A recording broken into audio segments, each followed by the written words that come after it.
On a écouté tout à l'heure votre discours sur le podium, un discours remarquable, courageux, audacieux.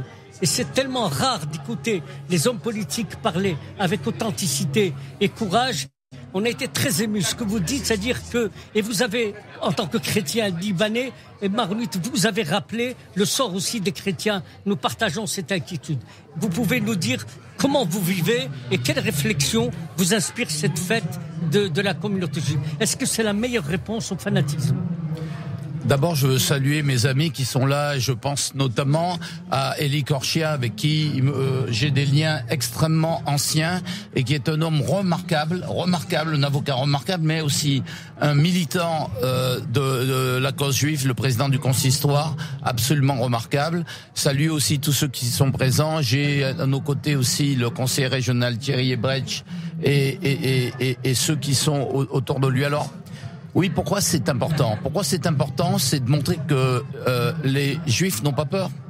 Ils n'ont pas peur des attentats, ils n'ont pas peur des menaces, ils n'ont pas peur de la haine que LFI passe son temps à instiller dans le cœur des Français, de la haine que aujourd'hui se distille, j'allais dire de manière honteuse dans nos universités, dans nos grandes écoles.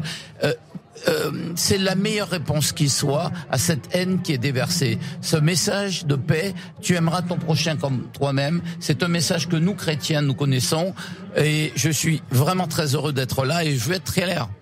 Avec Valérie Pécresse, jamais nous ne permettrons qu'en Île-de-France, un seul juif ait peur. Nous finançons des organisations, je pense à l'UEJF, à l'ICRA et à d'autres. Nous finançons des organisations pour accompagner en justice les personnes victimes de haine anti-juive. Ils sont financés pour les accompagner, pour avoir des avocats et pour être à leur côté, parce que c'est important. Le mobile juif n'est pas toujours reconnu. Et Valérie Pécresse a pris la décision de ne plus financer à Sciences Po, de suspendre les financements, tant qu'il y aura une ambiguïté sur l'antisémitisme, tant qu'un seul étudiant juif aura peur d'aller à Sciences Po, tant que les mots de haine contre les Juifs, contre un pays, Israël, continueront à se propager, nous ne financerons pas. Valérie Pécresse a décidé de ne pas financer Sciences Po, et qui nous a critiqué toute notre opposition régionale, y compris, et j'étais très déçu pour cela, des socialistes. Je m'attendais à ce que les socialistes se démarquent des LFI. Eh bien non. À la région, c'est la même façon de penser. J'ajoute que Valérie Pécresse aujourd'hui est particulièrement menacée parce qu'elle a financé les victimes du 7 octobre. Elle a effectivement fait voter des subventions pour les victimes du 7 octobre à travers des associations en Israël, et elle a fait de la même chose pour les populations civiles à Gaza. Il y a eu une campagne d'LFI avec un affichage montrant Valérie en disant qu'elle finançait Tsahal, l'armée israélienne. C'est-à-dire qu'il y a une campagne qui aboutit aujourd'hui à des menaces qui sont absolument intolérables. Alors on cédera pas. Injuste. Et pas simplement injuste, c'est absolument intolérable. C'est une élue de la République, elle est républicaine, elle est présidente de région, et sur ces questions-là, jamais on ne cède un pouce de terrain. J'ajoute que je suis intervenu aussi aujourd'hui en ma qualité de président de la coordination des chrétiens d'Orient en danger. Et là, je veux dire un mot personnel. Les Juifs ont été éradiqués de l'Orient. Est-ce qu'on peut dire que l'Orient va mieux ? Est-ce qu'on peut dire que tous ces pays où les Juifs ont joué un rôle extrêmement important, est-ce qu'on peut dire que ces pays-là se développent ? Est-ce qu'on peut dire que maintenant que les Juifs ne sont plus là, est-ce qu'on ne peut pas se dire qu'aujourd'hui, la prochaine étape, c'est les chrétiens ? Ils sont en train d'éradiquer toute présence des chrétiens sur les terres de naissance du christianisme. Et cette question des chrétiens est essentielle, parce que lorsqu'il y a des islamistes aujourd'hui, il y a un thermomètre. C'est les agressions contre les chrétiens et contre les femmes. Et nous devons nous battre pour faire en sorte que les chrétiens restent sur leur terre. Et j'ajoute que j'ai déposé des plaintes devant la Cour pénale internationale contre Daesh.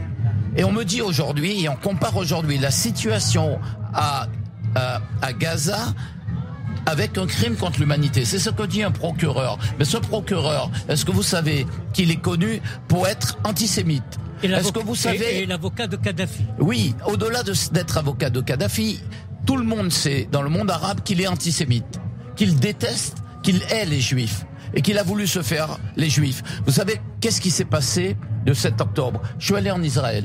Je suis allé en Israël parce que j'entendais les gens qui racontaient tout et n'importe quoi. J'ai voulu par moi-même rencontrer dans les kibbutz, et dans les kibbutz et dans les lieux où les réfugiés étaient là, les témoins directs et indirects de ce qui s'est passé. Ce qui s'est passé, c'est effroyable. C'est ce que Daesh a fait aux Yézidis, pire que pour les chrétiens. C'est de la barbarie, de la sauvagerie à des bêtes féroces qui se sont exprimées ce jour-là. Ce qui s'est passé le 7 octobre, ça n'est pas simplement un acte de terrorisme, c'est un crime contre l'humanité. Je pèse mes mots. C'est un crime contre l'humanité. Et qu'Israël se défende, et qu'Israël essaie d'éradiquer le Hamas, oui, comme nous avons éradiqué Daesh. Nous avons éradiqué Daesh, il faut éradiquer le Hamas. Et quand la coalition a éradiqué Daesh, moi j'étais à quelques kilomètres du front de Daesh. J'ai vu les populations musulmanes qui me disaient, voilà, on nous a bombardés, on a eu des morts, des populations civiles. Le problème, c'est que Daesh avait pris des boucliers humains en otage les musulmans et les chrétiens, et la coalition bombardait, et ça faisait des victimes civiles. Eh bien, c'est la même chose à Gaza. À Gaza, qui est responsable des morts? D'abord ceux qui ont commis ce crime contre l'humanité, le Hamas, et ceux qui se servent des populations civiles aujourd'hui comme boucliers humains. C'est le Hamas. Faut pas inverser les choses. Et je vais dire un dernier mot. Moi, j'ai été très choqué par des déclarations d'indépendance, de reconnaissance de la Palestine. Moi, je veux dire une chose.